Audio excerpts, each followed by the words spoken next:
Bonjour les CE1. Alors aujourd'hui, je suis contente de vous retrouver, mais je suis aussi très embêtée. Je vous avoue que je n'ai pas une très bonne nouvelle. Le ministre de l'Éducation nationale, qui décide de ce que nous apprenons en classe, nous a demandé de changer les programmes pour rattraper le temps perdu avec le coronavirus. Je vais donc devoir aller beaucoup plus vite, et tant pis pour ceux qui n'y arriveront pas. En conjugaison, par exemple, je vais devoir vous apprendre le plus que parfait, le passé simple et le subjonctif présent, en plus du présent et du futur. Je vais donc commencer aujourd'hui par le plus que parfait. C'est un peu compliqué, mais je suis sûre que certains vont y arriver. Alors, pour conjuguer le plus que parfait, on va reprendre le verbe jouer que nous avions déjà vu pour le présent en classe. Avec je, ça donne j'avais joué. Il faut conjuguer l'auxiliaire avoir à l'imparfait. Vous ne savez pas encore ce qu'est un auxiliaire ni ce qu'est l'imparfait, mais ce n'est pas grave, retenez. J'avais joué. Tu avais joué. C'est A-I-S. Il faut retenir A-I-S.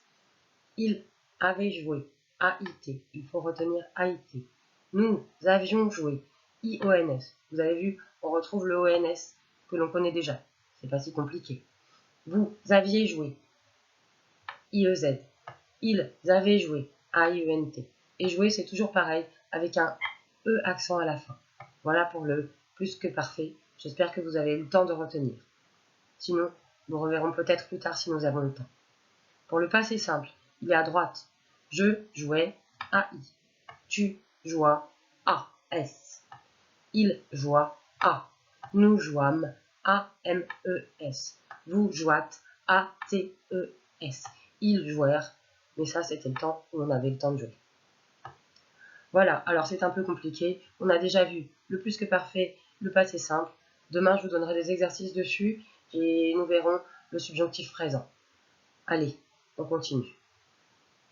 Poisson d'avril, les CE1, non mais n'importe quoi, cette maîtresse. J'espère que vous ne m'avez pas cru du tout, car jamais, jamais, je ne vous demanderai d'apprendre très vite quelque chose qu'on ne comprend pas. Ce n'est pas possible.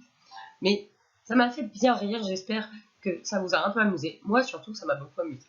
Alors, aujourd'hui, quand même, pour continuer un petit peu à faire de la conjugaison, on va apprendre le verbe plaisanter au présent.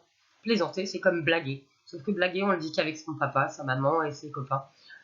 Le vrai mot, c'est plaisanter. On y va? C'est parti? Alors, avec je plaisante, vous vous rappelez, on enlève le ER et on remplace par les costumes qui vont avec les petits pronoms. Je plaisante, tu plaisantes, ES.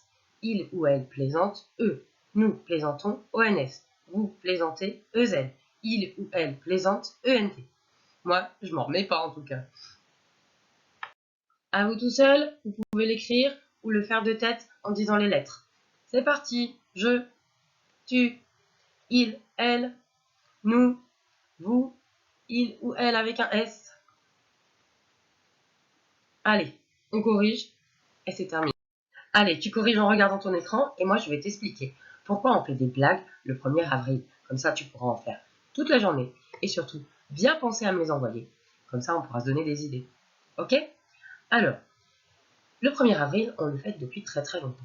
Ça a même commencé vers les années 1500. Tu imagines, il y a plusieurs centaines d'années. Alors, à l'époque, l'année ne commençait pas du tout le 1er janvier. Non, elle commençait le 25 mars. Et du 25 mars au 1er avril, les gens avaient l'habitude de se faire des cadeaux, un peu comme nous vers le Nouvel An ou pour Noël. D'accord? Alors, sauf que le roi Charles IX décida à l'époque de changer de calendrier et de faire commencer l'année le 1er avril. Toujours pas le 1er janvier.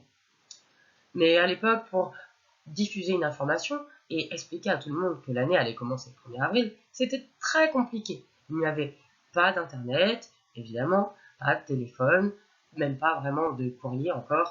Donc, c'était très très compliqué. Il y a des gens qui étaient au courant et d'autres qui ne l'étaient pas du tout.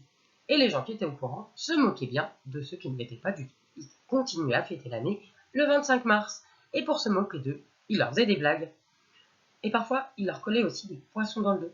Parce qu'à cette époque de l'année, on n'avait pas le droit de pêcher le poisson. Donc c'était encore plus une blague pour leur montrer que c'était un petit peu bête de ne pas comprendre que c'était le début de l'année. Voilà. Alors, voilà. Maintenant, tu sais tout. Tu peux faire des farces toute la journée. Allez, c'est parti. À bientôt les CE1. On se retrouve demain pour travailler.